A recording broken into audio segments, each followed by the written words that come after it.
good morning, good afternoon, good evening. Depending on whenever you are watching from. It's another political. You can subscribe to our YouTube channel. Like our videos, share, comment for more political discourse. President Tinubu has given a marching order yesterday. It's been reported. He gave a marching order to the army to buy kidnappers, terrorists, and he said anyone seen agitating for the Biafran referendum or for the Biafran nation. He said 2025 he will not condone any separatists like anyone chanting for the Biafran freedom. He said 2025 will be a year whereby he will not condone anyone speaking about the Biafra. It is a welcome idea if the Nigerian uniform men, armed forces, could go after Fulani headers, because they are the one constituting reasons why there are no food across the country, no foods, no agricultural products, farm produce are scarce as a result of Fulani herdsmen terrorism across Nigerian farmlands. 2, kidnappers who are bandits in the north, kidnappers who are bandits in the Midwest, in the mid belt, Benue, Kogi, Taraba, Niger, Plateau, is a welcome idea. The uniform men should go after them, shoot at sight. Kidnappers that are abducting people from Sahel countries, they are from Sahel countries of Niger, southern Libya, southern Algeria, Mali, and so on and so forth. They actually in recent times, invaded Nigeria, northern region, northeast, north, northwest, dismissing, demising, abducting farmers, asking for money. I don't know what I understand to the tune of yes, no, I'm coming. Okay. And they asking for money to the level that Nigerian government has paid up to 1.something trillion ransom. It was recently exposed by a blogger who is currently cooling his head in jail because he revealed that classified information to the world that Nigeria is paying over, let's say, 2 trillion for ransom to bandits, which actually indicates that there are some political elites that are benefiting from banditry, banditry as a proliferating business in the northern Nigeria. So what I'm trying to say is that while you are shooting bandits, make sure you shoot herdsmen, make sure you shoot the Boko Haram insurgents. You cannot just give much order to shoot separatists, because in southwest where you come from, you have separatists there. Yes, sponsored by Finitiri. Anyone seen? Yes, anyone seen. I know flag of Oduduwa there is there. Oduduwa has started their own. I cannot be just being delusive about it by thinking that Tinubu is referring only to IPOB. I'm trying to make clarification that the same Oduduwa agitation, separatists, or even separatists should not be at least excluded. The Biafran separatists, they have been killed, demised and pie for many years ago. So if Tinubu give this a marching order, I'm not going to lay much emphasis there, because I know that started from 1970 till date, Igbo man has been shot, killed, and decimated, annihilated by Nigerian government over this Biafra issue. Obasanjo was there from 1999 to 2007. He actually annihilated, demised, and killed many Biafra separatists. So it is no news to me that during Jonathan era was a bit mild on that. But you see, Buhari, Tinubu, and Obasanjo regime, they actually killed, demised, and made sure that they sniffed life out of Biafran separatists for good 16 to 20 years now. Igbo man has been dying over his agitation to have a separate state from this contraption that is not doing us any good, but telling us lies, depriving us of various amenities and the essential life. Yes, we're not living the essential life needed of us, because the government of the federation is telling us lies, stealing money, embezzling money, throwing money into their various offshore accounts in Europe, in America, Asia, and Southern Africa. And they keep on denying us all this. And you can see today that it's not only Igbo man that is a separatist in Nigeria. Yoruba man is too. Finitiri Abiola's wife, he sponsored the agitation currently in Ibadan, Oyo State, to the level that they all put on army uniform. I've never seen before in history where Biafra separatists put on camouflage. It was recently after invasion of nnamdikanu's compound by Buhari's led administration that at least United Nations gave a kudo nod to the Biafran separatists to what arm themselves to defend themselves from Nigeria, wicked military. See, let me tell you, it is a good order now. Igbo man, Igbo agitators, Biafra separatists, they are listening. They have actually watched this on social media, read it on the newspaper. So anybody is prepared to be on his own in Igbo land. Yes, everyone should prepare. That's whom we are. We are the warriors. Tinubu is just making a big mistake that he doesn't know. You are shooting separatists, shooting armed bandits, shooting armed robbers. What about the unarmed bandits we have in your government that are stealing billions, ferrying the money into Europe? What about unarmed Yayabelo that are stealing up to the tune of 80 billion?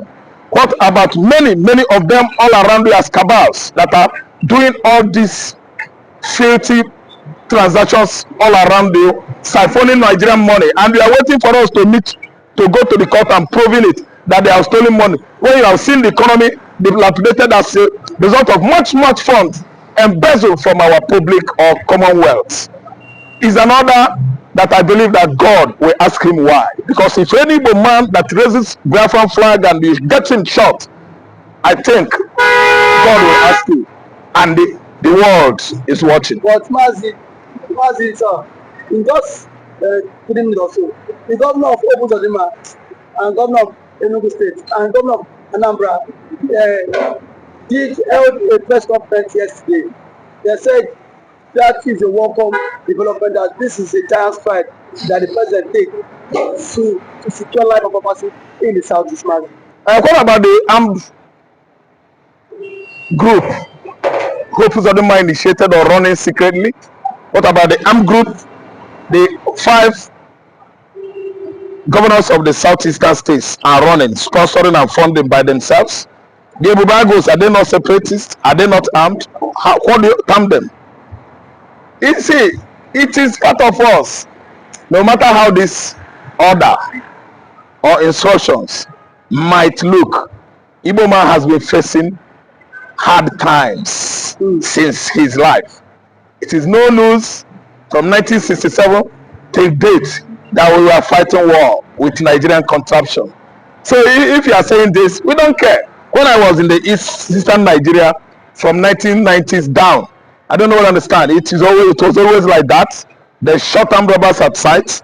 They shot and they kidnapped students over examination malpractices. But when I find myself in the West here, Lagos, they indulge into various examination malpractices. Nobody could shoot even one bullet at them. So what I'm trying to say is that we Igbos, we are used to that. It is no news.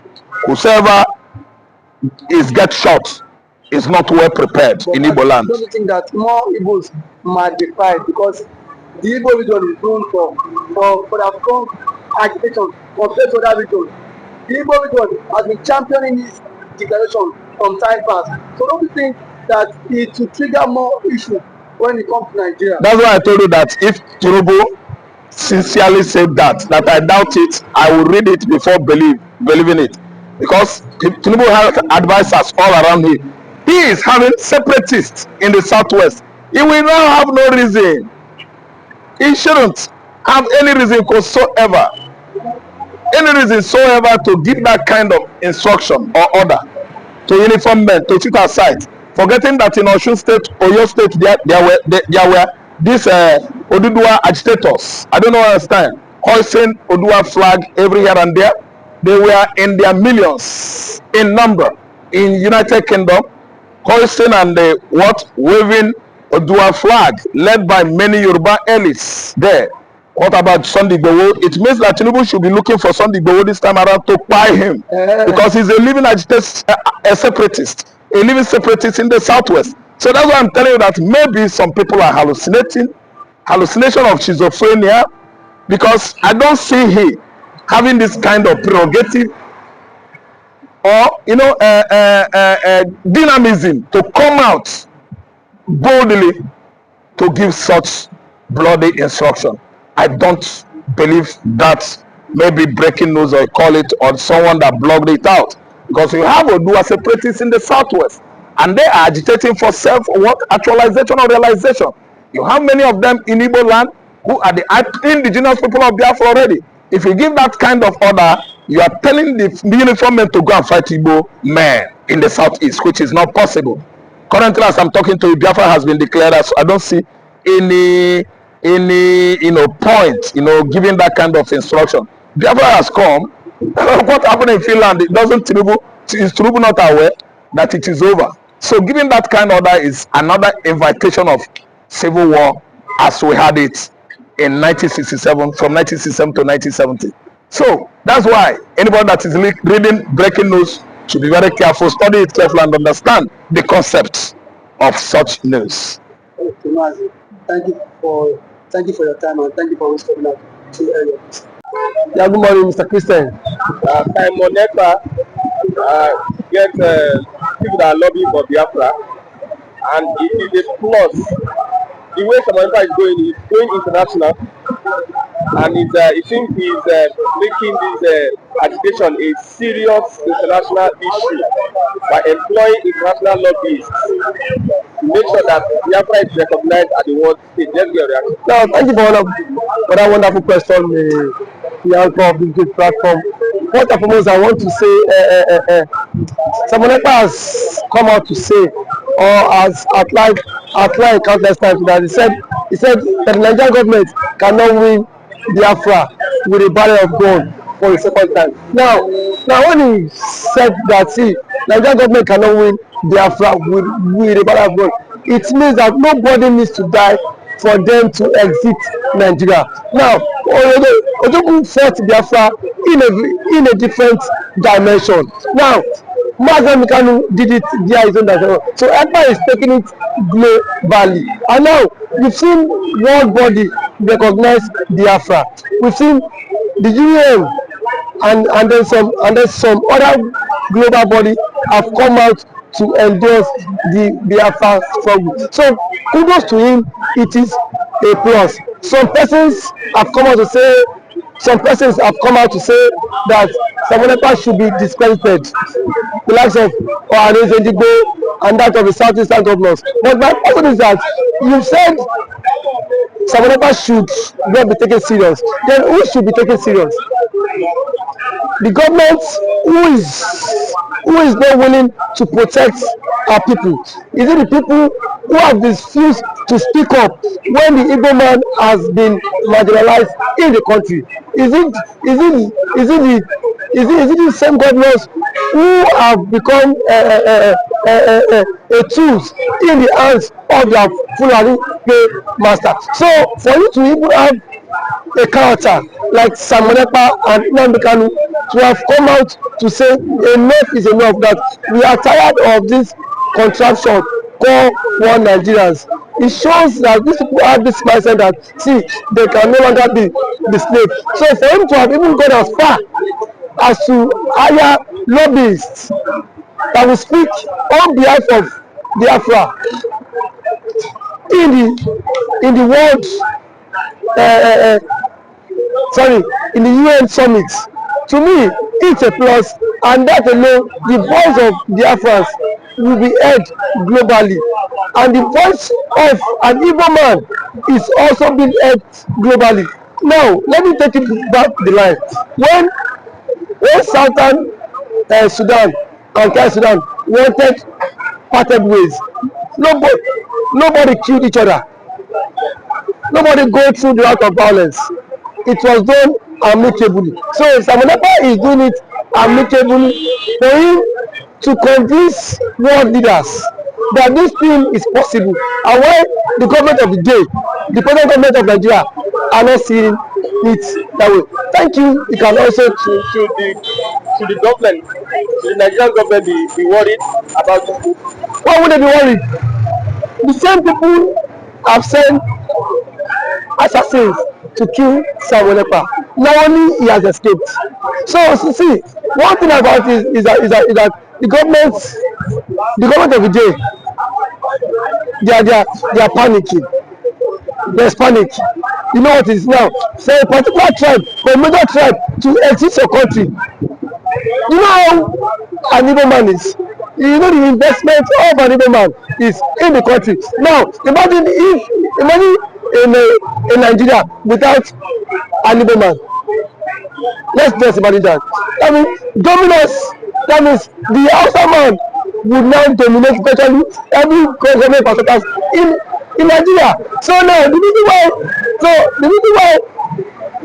Igbo man is still believe that's in Nigeria is because the Igbo man is still in the contraption called Nigeria. And eventually, if the Igbo man leaves, my brother, the Yoruba man will know the true meaning of Nigeria, and then we now know who owns Nigeria. Just like what Angwabula I said, he said they are not scared of the Igbos parting, exiting Nigerians. That was what he said. He said they are not scared. Indirectly, that means the other tribe would not have sense of belonging in the country. And we know it. We know it. I know it too. An African man now has the spirit of dominance. You cannot dominate him. If a Fulani man has the spirit of dominance, for you to dominate him, it will take ages.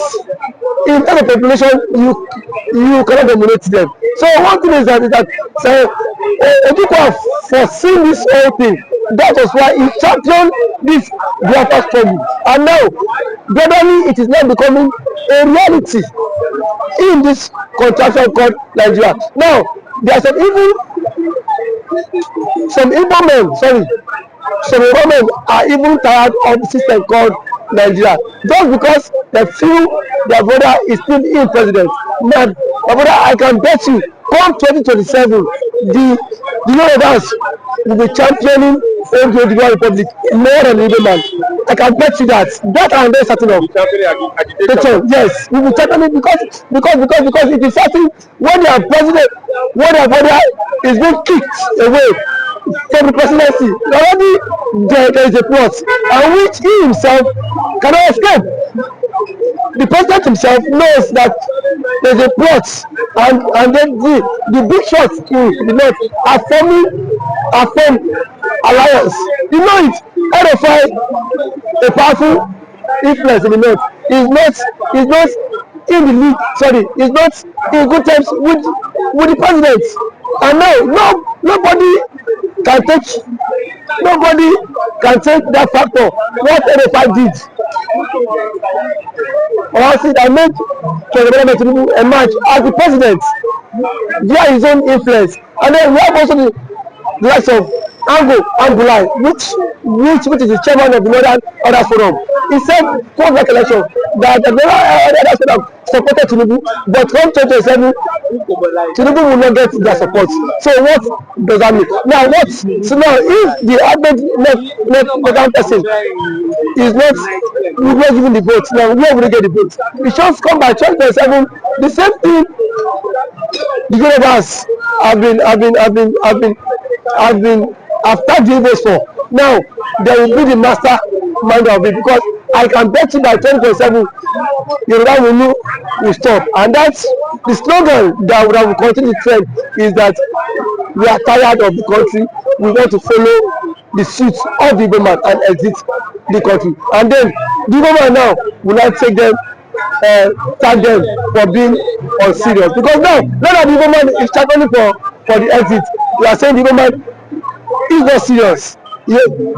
There are claims that the Igbo man is not serious, but I can bet you, when the system will also catch up with you, then you will know why the Igbo man has been championing to exit. Thank you for always coming.